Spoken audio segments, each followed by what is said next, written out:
Hello, everybody, and welcome to another episode of Attack the Baseline, a WNBA podcast where every episode we attack our baseline knowledge of the WNBA.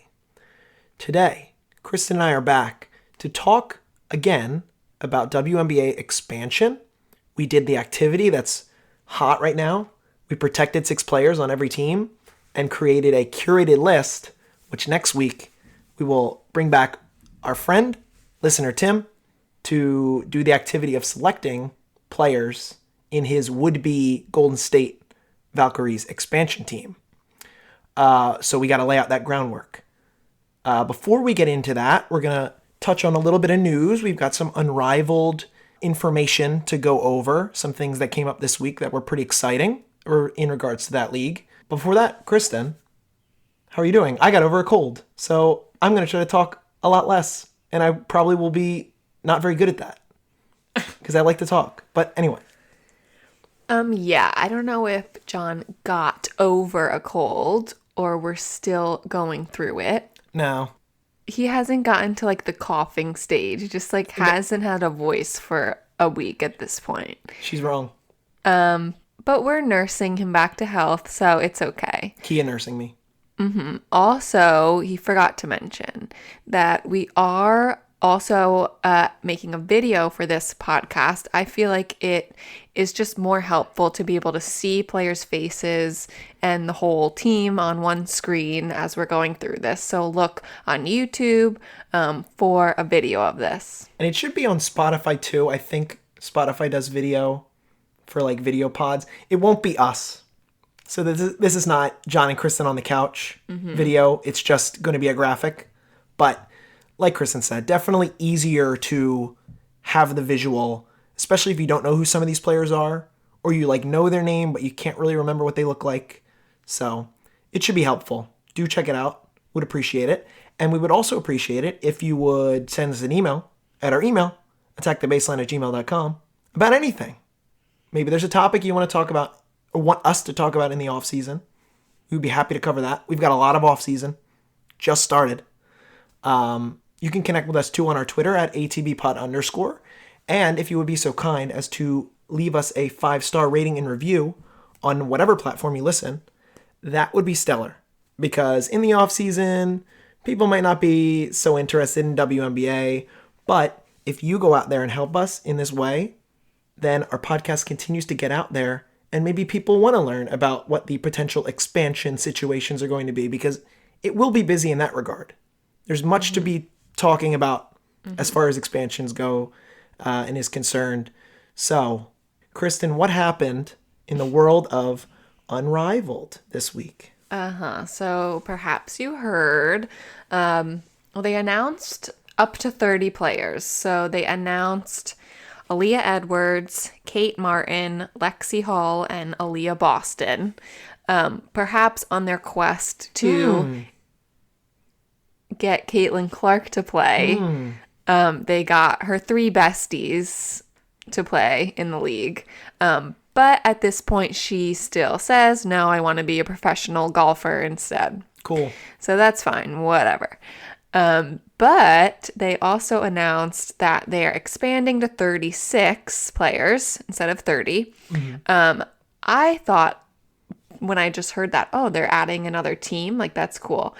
No, they're just expanding the rosters of each team. Right. So each team will have 6 players instead of 5. Which I feel like kind of stinks for the players. It'll just be less playing time.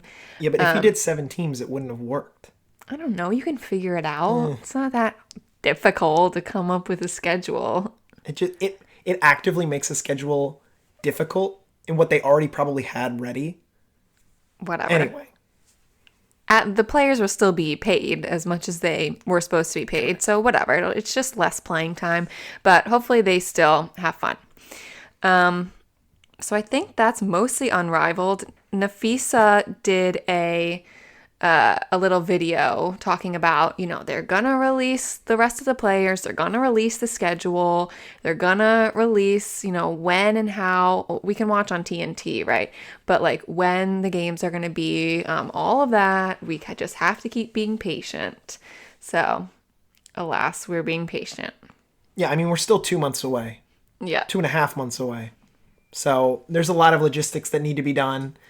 But, the thing about playing time, I think they're all just going to enjoy time in Miami together, hanging out. They just played a ton of basketball. This is just for vibes. Yeah, but a lot of them have played in the off season before, like in Europe. So it will be different if they are not playing as much here. I agree. I mean, they can still, like, go to the gym and stay fit. Like, Yeah, that's fine. I'm not worried. For their sake. The beauty of it for them is they don't have to leave the country to go do whatever. Right. So they can just stay right home and be on national TV every single night or 3 nights a week, whatever it is. And hopefully build a new product, which is why they're trying so hard to get Caitlin. Yeah. Because they want the viewership. I don't think they're going to get her. If I had my gut, even with the whole let's add her besties, I still think they were going to play either way. Maybe not Lexi Hull. But, like, I always was saying Kate. And Aaliyah Boston's a no-brainer. Already one of the better players in the league. So, I get it. I guess you got to try. Yeah. In other news, Stephanie White was hired as the coach of the Fever. Yep. Very quick turnover there. Yes, very quick. I mean, the Fever, they must have known. They fire Christy Sides. 3 days later, 4 days later, hire Stephanie White. So I hope that works out. I am not personally sure of the circumstances of why she left the first time after being the head coach of the Fever a couple years ago. Wasn't it like 7 years ago? It was like a while. I think it was a little while ago. Sure, but she was, and then Right. she wasn't. So why? I don't know. That's something I need to look more into. Listeners, if you were there and let us know. But hopefully they can keep, going on the upswing. I do think it will be great that she has a lot of playoff experience. She can bring a lot of that experience and knowledge to this much younger Fever team. So I am excited to see where that goes next year. And, someone who was hired as the Chicago Sky coach. Tyler Marsh. Who was an assistant coach of the Aces. Yep. So that is 2 coaching jobs off the board. 5 more to fill. 5 left. Yeah, and Tyler Marsh was a name that we had seen, like the hypothetical coaching carousel. Like we don't know a lot about him. We've asked some of our friends; they also don't really know a lot about him. But for a team like Chicago, that always seems to be in like a tumultuous state, has a lot of young talent. Probably makes sense to try, a new coach, which is. It's still weird that they fired Teaspoon, this was her first year. And, she did things wrong in certain cases. But, like, if they're going to go back to the well and try to find new coaching talent, like this Tyler Marsh guy, like, they really hope that he can be, like, one of the best coaches in the league, being mostly an unknown. But it's really tough to say what's going on in Chicago. Yeah, who knows? I think that's most of the news. I think we can move to talking about the players we're protecting. Sure. I do just want to say before we get into that, Coach White leaving Connecticut is interesting. Well, we can talk about it when we talk about the teams. Sure. Okay. Sorry, listeners, a peek behind the curtain. This was a contentious exercise. Not really. Kristen and I fought. We had to fight tooth and nail to protect that one player that we wanted to protect that the other didn't want to. And we looked at a lot of stats. And we looked at a lot of experience and positions and contracts. It is as difficult as an exercise for us as fans on the couch as it will be for the league in general. There were probably 7 or 8 teams that we completely agreed on. But there were a couple that were like, ooh, this is a tough one. Yeah, well, part of that is because we aren't in the brains of the leaders of these teams. I mean, for example, the Atlanta Dream, we're talking to each other, trying to think about who they're protecting. And we're saying, do they want to rebuild and protect younger players, or do they want to try to get something now and protect older players? And they don't have a coach. So many of these teams don't even have coaches right now. Yep. And we don't know what these GMs, these owners, are thinking, how they want the teams to go next year. So I said, can we just go into this with the mindset of they are going to want their teams to be as good as possible. Sure. Right now, next year. Because they want to keep growing. They're not, as we've seen, they don't want to have a rebuilding, tanking team. New coaches will bring new life to these teams. They're going to want to perform. So that was our mindset, which is why it's hard for us. If we did know more information and we knew which direction some of these teams wanted to go in, then we perhaps would be easier. Per Connecticut and the Dream, and these teams that don't have coaches in particular. Correct. Oh, and last disclaimer I want to point out. Kristen and I, do not necessarily know about the international talent that some of these teams have. There is probably a case or two where a player that we protected would not be protected because a team is deciding to protect one of their international rights players that are not currently on a roster. If you know more about these international players, great. In our exercise, we protect one international player that we know, and only because we've been told of how good they are from multiple sources. And from the Olympics. And from the Olympics, true. Yeah. Like, we are not going to pretend to have the foresight and the knowledge of these players that we've never had the pleasure to watch in the W, protecting them. Well, I also just think that's hard in general for teams you only have 6 spots to use a spot on someone that is not playing next year, probably. And Right. they never played in the W, probably. So you don't really know how it's going to work out. So to me, that just seems like complicated. And I don't know in general if teams are going to do that. Agree. So the one we pick, we think, is the most potential one. Right. Okay, well, let's get into it. Last thing. If you want to know the rules, because we're not going to restate the rules, go back and listen to our expansion rules pod. That's it. Yeah, this is why John can't get over his cold, because he can't stop talking. Okay. All right, let's get into it. Okay, well, let's start with the Atlanta Dream. They're going all in. They're playing to win. They barely scratched double-digit wins last year. They went through injury issues, but it's pretty easy to see who 4 or 5 of their 6 are. Sure. So I don't really have an order of my list. So I'm just going to list them out how I listed them out. We project that they protect. That was hard to say. Jordan Canada, Ryan Howard, Alicia Gray, Naz Hillman, Lorella Kubai, and Cheyenne Parker-Tyus. I originally was thinking about Aerial Powers. John did not agree with that. No, and Aerial Power is a player that was hurt for most of the year. In my original exercise, I had them protecting Haley Jones because she's a player that they have under contract. And in this case, with my original protections, they would have had 5 players under contract and a player in Lorella Kubai, who's a restricted free agent, so they would have the rights to first refusal for her.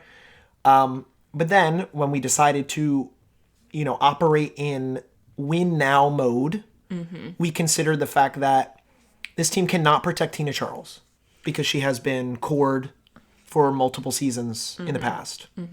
Meaning they need to fill the Tina Charles void if they want to be successful. And Cheyenne Parker-Tyus is a good player in that mold. Well, yeah, but that doesn't mean that they won't have Tina Charles. It doesn't. she's not one of these protected. She's already protected. They don't need she can't be selected from Golden State. Right. So she is already protected. They don't need to use a spot for her. Right. It's more so insurance if Tina doesn't want to come back to Atlanta. Correct, because Tina is also a free agent. And because the coach, who is now gone, was one of her best friends and who trusted Tina to come play with them when nobody wanted her last year. So I don't know if Tina will stick around in Atlanta or if she will want to go somewhere else. Yeah, I mean, there could be a scenario where Tina Charles is signing with Golden State just because she's like, I don't think she's. I haven't been there. No, she was trying to win. Right. So she's not doing that. Sure. Okay. You never know. She might get an infinite bag. Yep. So yeah, we were deciding really between Haley Jones, Aerial Powers, Cheyenne Parker-Tyus, but ultimately landed on Cheyenne Parker-Tyus because of her size, and because I just think Haley Jones is so much younger and just needs more experience if they're trying to be good now. Sure. But it ultimately leaves open interesting players. In this case, Haley Jones, Letitia Amahir, Aerial Powers, like you said, Maya Caldwell, a player who got some run in the playoffs, Nia Coffey, a player who they've tried to work, but has been difficult for their system for whatever reason. So there are, talented players that are available for Golden State, but in this case, this is where we settled. Okay, well, that's what we're going to do next week is pick who we think will pick. Correct. Golden State will pick. All right, so let's move to Chicago. We agreed on Chicago. We have Lindsay Allen, Kennedy Carter, Elizabeth Williams, Angel Reese, Camila Cardoso, and Michaela Onyenwere. They did give recently Elizabeth Williams an extension. Mm-hmm. So to me, that means they want her on the team. I was, going back and forth between Isabel Harrison, Dana Evans, but Michaela I think is just better and younger. Right. Yeah, I mean, you said it. We agreed on this one before even conversing about it. Mm-hmm. Kind of interesting that some players that had some run with them at the end of the year, a Rachel Banham, a Mo Jefferson, who they got off of this trade for Marina Mabry, they're going to unprotect. Mm-hmm. That doesn't necessarily mean that they'll be off of the team, but there's also something good here for Golden State as well, if this is where they go with their protections. Mm-hmm. Yeah, and I don't necessarily think the trade was that they wanted Rachel Banham and Mo Jefferson. No, they wanted the pick. Right. So. And they didn't want Marina. Right. Which. So I don't know if they're trying to be the best, but here we are. Okay, so next is the Connecticut Sun. This, to me, is very complicated. DeWanna Bonner and Bree Jones have already been cored 2 times, so they are not eligible to be selected by Golden State. They don't need to be protected here by the Sun. So who we decided was Dejanay, Marina Mabry, Ty Harris, Olivia Nelson-Adoda, Alyssa Thomas, and Layla Lockhon. Layla Lockhon being the one international rights player who was very good for France in the Olympics, and I don't know when she wants to come over to the W. I would think it would be after next year when they have, a better CBA. So this kind of is planning for the future for Connecticut. I don't know if this is crazy, but part of me was like, do they even bother protecting Alyssa Thomas? Because maybe the 2 of them are just going to leave, DeWanna and Alyssa Thomas. So that's something that the team obviously has more information about than we do. Things that I've seen were that Alyssa Thomas and Duana didn't have the best relationship with Stephanie White.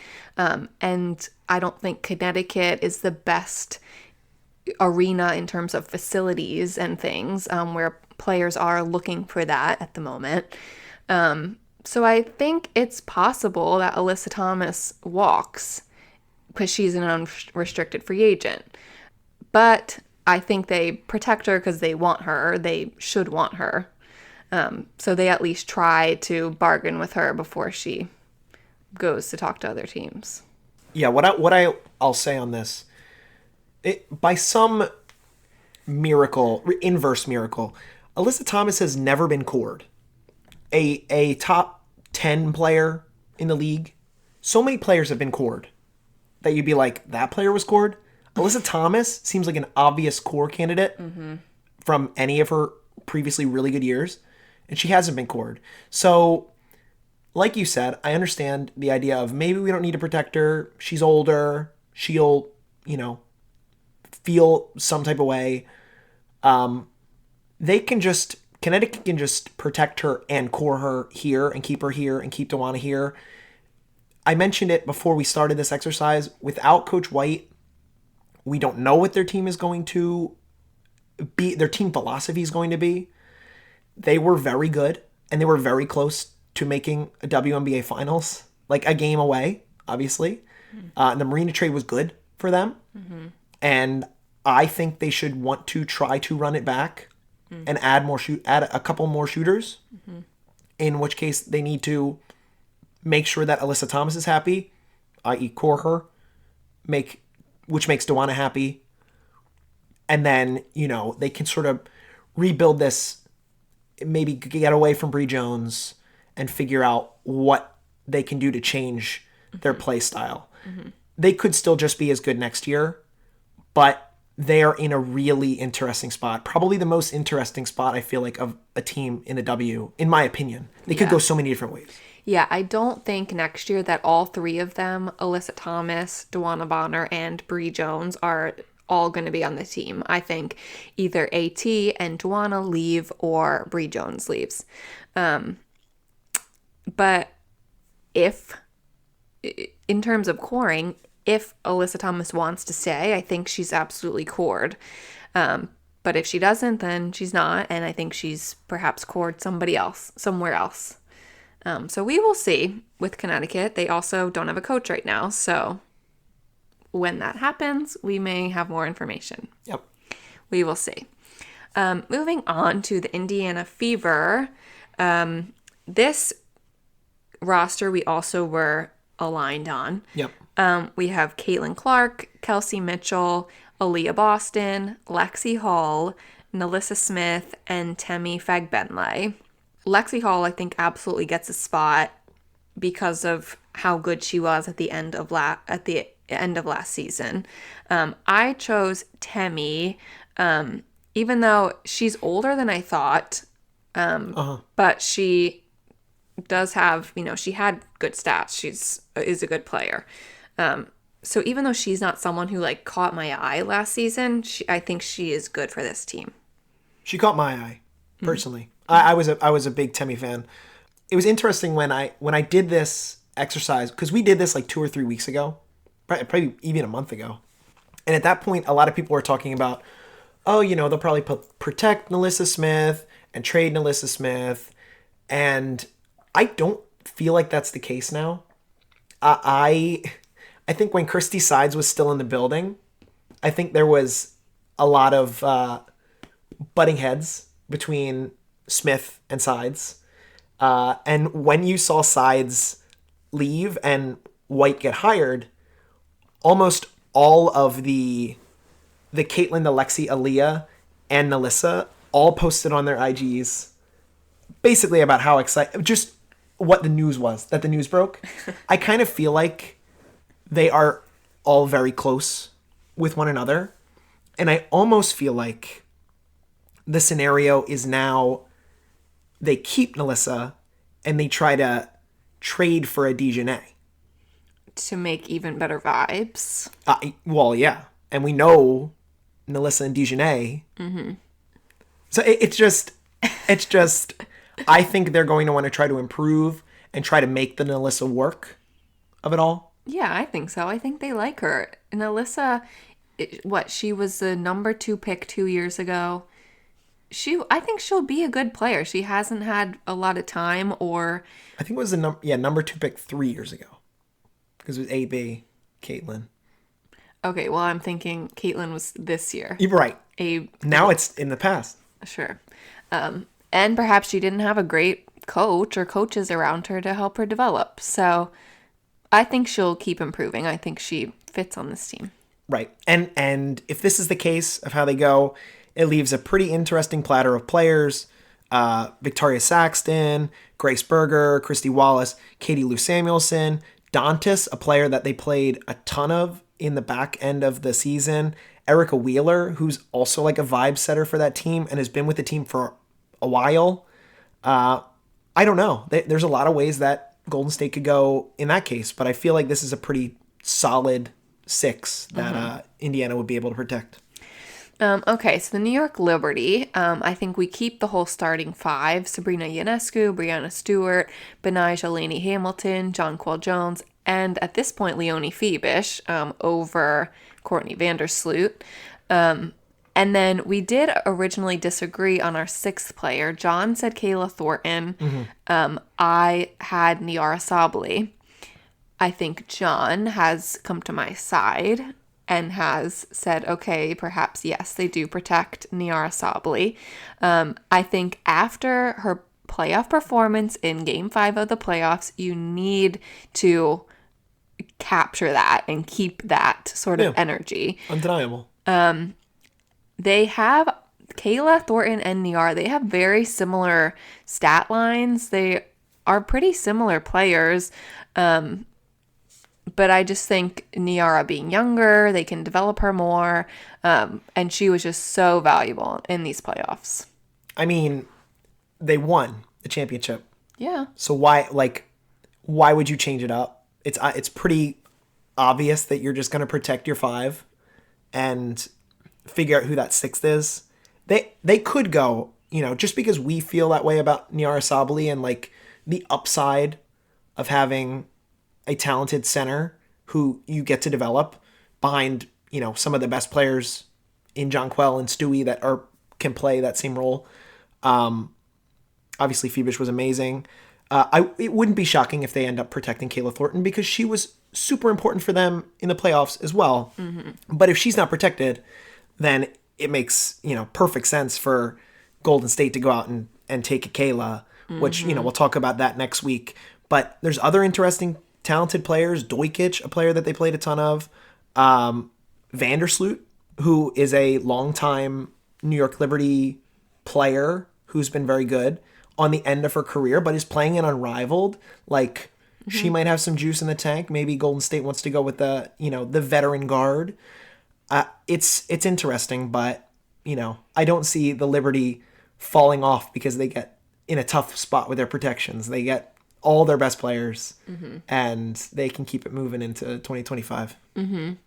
So the Washington Mystics are also very interesting, particularly because they have a huge weapon in Elena Deladon, who may choose to play or may not. Please do. Please. So that is where the team hopefully has some more information than we do. Right. If Elena comes back, I think they protect some of these younger players. If she doesn't, then they protect some of the older players. I think that could really impact.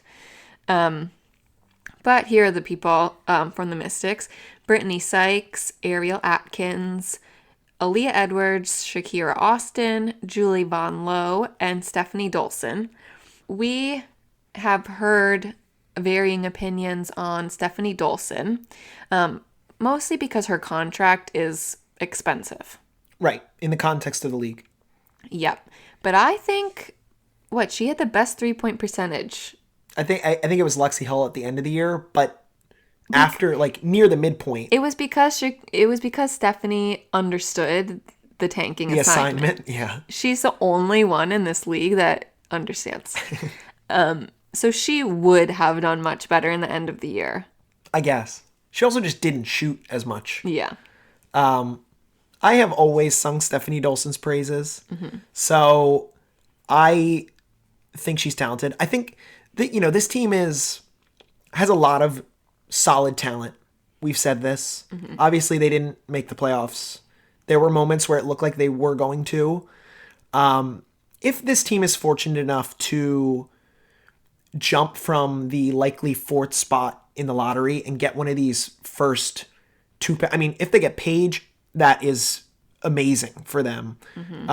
But let's say they get like the second pick. If they get a Kiki, like the team could be very good. And if Elena comes back, they could be very good. So like, I get kind of like stay ready in the case that Elena decides I'm going to come out of that year off and join you guys. If they get Paige, then Elena comes back. Oh. Okay. And we get to go watch Paige in DC. That would be pretty cool. That would be cool. So yeah, the Mystics could look very different next year, I think. Agree. All right, let's go down to Dallas.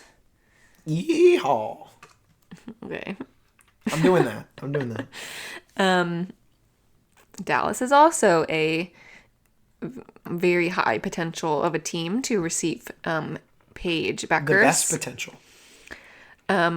So that could impact, but at the moment we have them protecting JC Sheldon, Arike Agumbawale, Satu Sabli, Tiara McCowan, Kalani Brown, and Maddie Segrist. Natasha Howard is cored, doesn't have to be protected. Right, has been cored. Yeah. Originally, I was considering Sev Uzin as a protection, but especially if they get Paige. Right. I don't think that would happen. Right. Yeah, they have the best odds for Paige. So, like, they should operate almost as if they have her. Well, they will know if they have her by the time this is due. Right. True, because the draft lottery is on the 17th of November. The lists are due on the 28th of November. So, they could flip-flop if they decide, oh, we didn't get Paige. It would be interesting if they want to, go with a forward in the second pick if they have the second pick. Because they're protecting, in this case, 2 centers, 2 forwards. But, like, I just don't... There's, like, some pie in the sky stuff about, Satu could go to Golden State. That would be so silly of Dallas to do that. Why would they do that? She's undeniably talented. She was amazing after she came back from her injury. If she says, I don't want to be in Dallas anymore, fine. But, still protect her, core her, and trade her. Always protect her. Always protect. Right. Why would you not? Premium talent. Don't just let her walk away. That makes no sense. Don't Correct. Just let her get picked by somebody else. Correct. Yeah. I don't think this will be by any means the starting 6 of the Wings. I do think that one of these centers will not be there. But they could protect them and trade them as well. Trade them is what I mean. Right. That's how I feel. Yeah. And, is it Kalani? Is it Tiara? I don't know. That's a choice that the team has to make. But it really wouldn't be shocking because of the way those 2 players are very similar to one another, that they don't decide to move one because, Golden State or any other team might just want to have a talented center. And they're both talented. Well, next, the Las Vegas Aces. They are also a team that has 2 good centers. Correct. But we don't have them saving both of them in this case. The Aces, we have them protecting Jackie Young, Kelsey Plum, Chelsea Gray, Asia Wilson, Kia Stokes, and Kate Martin. We were considering, Megan Gustafson in this situation because she was a valuable player. She's so tall and still a good shooter. But because the Aces have such a good shooting team, I don't think they need their center to be a shooter. I don't think that they're relying on Kia Stokes or Megan Gustafson to be a primary offensive shooter.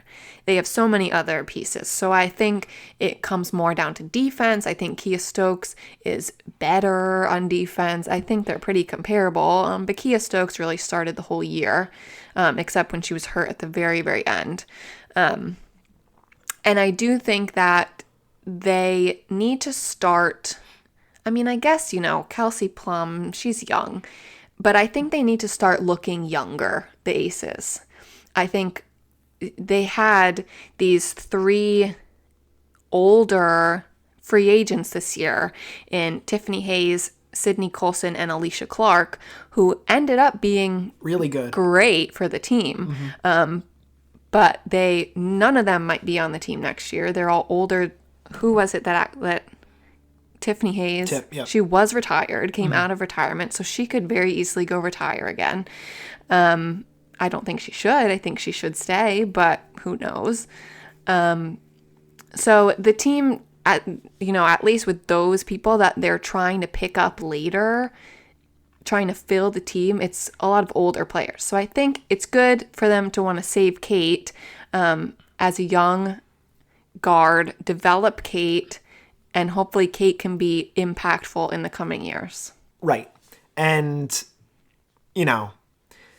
with regards to Tip and Sid and Alicia, I would not be shocked if they play games and all 3 of them, threaten retirement. But if I'm reading between the lines, Tiff Hayes, playing in Unrivaled, came out of retirement, had a run. And remember, 6th player of the year. Correct. Remember, she came out of retirement because Candace Parker decided to retire instead of coming back to the Aces. And Tip on Twitter has said, all right, Candace, it's time to come out of retirement. Do what I did. Come back and play for the Aces. I think she still wants to play. And, yes, Tip. And maybe it's different for Sid and Alicia. I don't think they're worried about Hayes getting selected when a player like a Megan Gustafson or a Kia Stokes, who's a young talent at a position that is not as apparent in the W, is there. So they can get away with leaving Tiff Hayes out there and, assuming that the other center is going to be selected by Golden State. I mean, really, whoever they're leaving off of this, whether that be Kia, Megan, or Kate, sure, that person is getting picked. Right. So it's because all the rest of them are old free agents, basically. Right. So it's actually interesting for them because they pretty much know, okay, you're the one who's going to be leaving. So who are they willing to give up? Yep. It's a interesting position for Vegas, but, they're still keeping their 5. And, just like New York or, maybe like we see in Minnesota later, they know they're talented, and why would they take a step back in terms of that talent? Yeah. All right. Another kind of interesting team is the Los Angeles Sparks. We agreed easily on 4 players: De'Erica Hamby, Rakia Jackson, Cameron Brink, and Azurá Stevens. We did not easily agree on the last 2. This was a tough one. This was the toughest one, which we've talked about before, how so many of these players are so similar and, so interesting. None of them really fit so well together. This whole team is just interesting. So originally I had Ari McDonald and Kia Nurse. John, I chose Kia Nurse. I just think she has, some of the best stats on the team, Kia Nurse. And she provides some more, older leadership when so much of this team is so young. John had Stephanie Talbot and Lexi Brown instead of the 2 that I had. Correct. I really don't think, and I know Lexi Brown, I know we love Lexi Brown. I really don't think that Lexi Brown is going to be chosen because of her Crohn's disease, she just misses a lot of time. So perhaps she learns to deal with it more and can come back in a bigger way next year. But I just think there's other players on this team that the Valkyries will be looking at instead of Lexi Brown. But I did decide to compromise, and we decided on Kia Nurse and Stephanie Talbot, one of each of ours.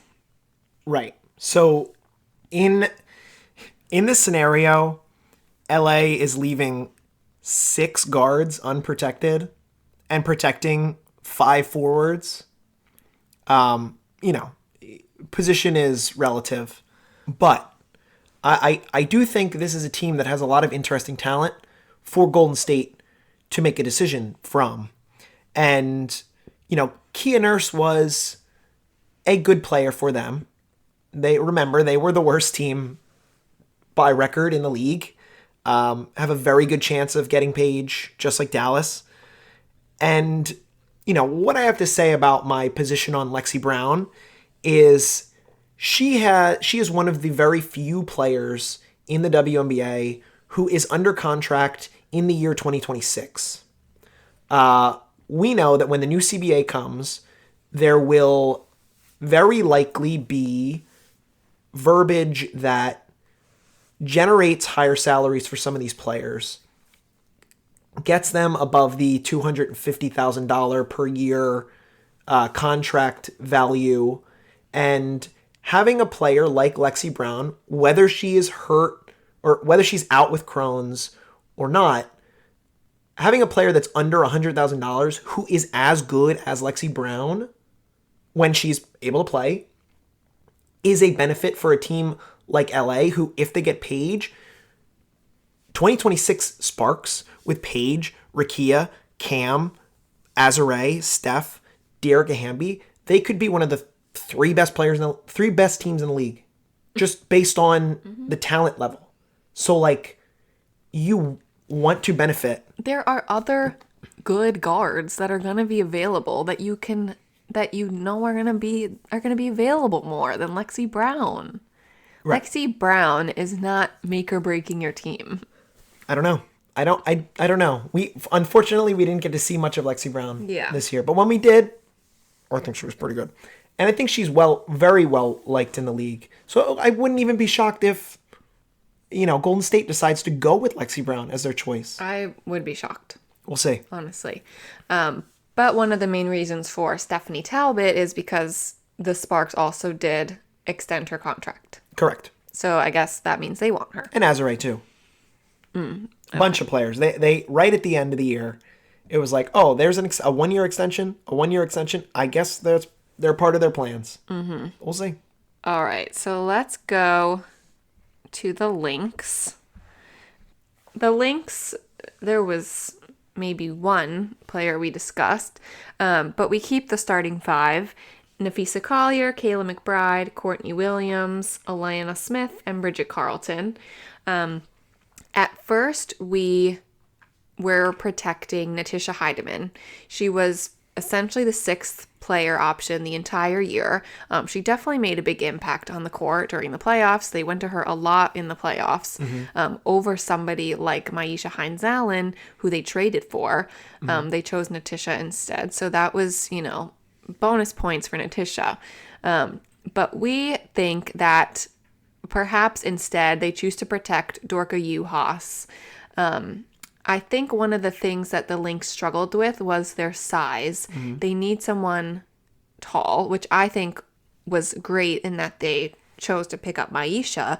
But Myisha, I guess, just didn't work out in terms of scoring as much as they wanted her to. But Dorka is also very tall, younger, and a decent shooter at this point, and can fit very well with this team. So we're picking her over Natisha Heidemann. Right. And in this case, with these 6 protected, they would all be under contract, which is a nice thing to have. You protect your starting 5. I think the coaching of Minnesota should put a lot of energy into Dorka Juhas trying to fit the Atlanta Smith role. I think they should have the two of them work on all of the same stuff, because when Atlanta Smith was off the floor for Minnesota, they got punished.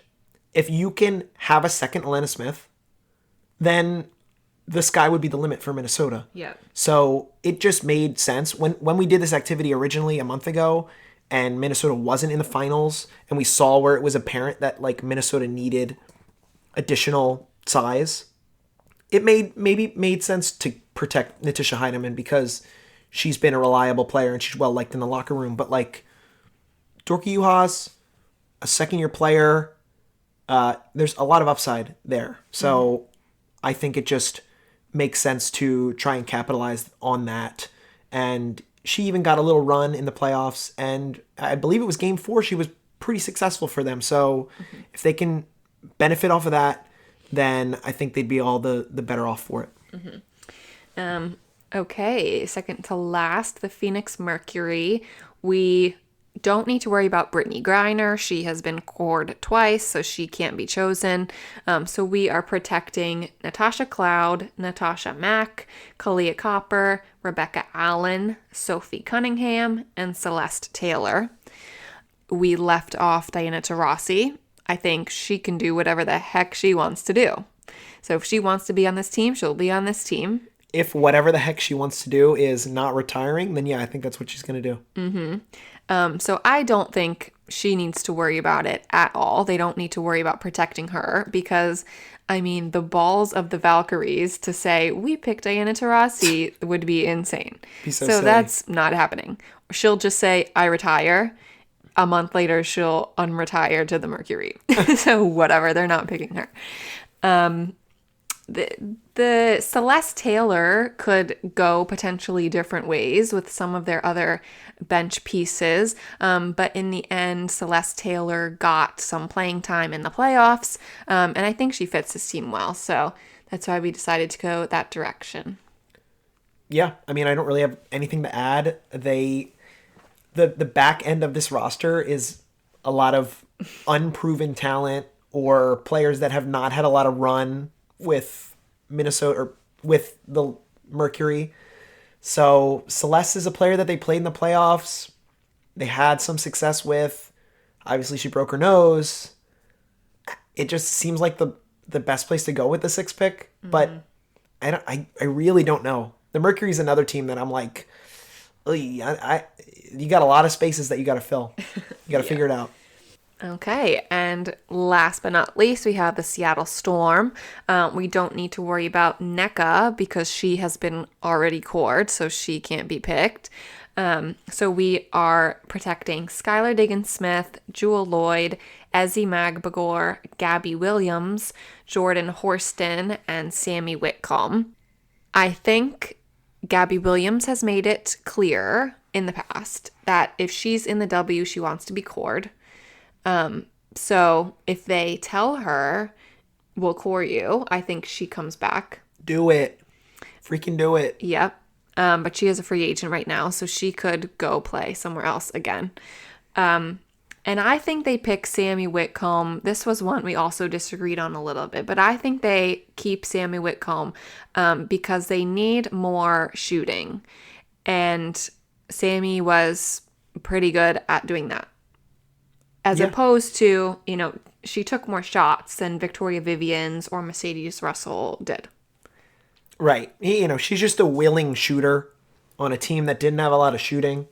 I think they could add that shooting differently if they decide that they don't want to go with Sammy Whitcomb.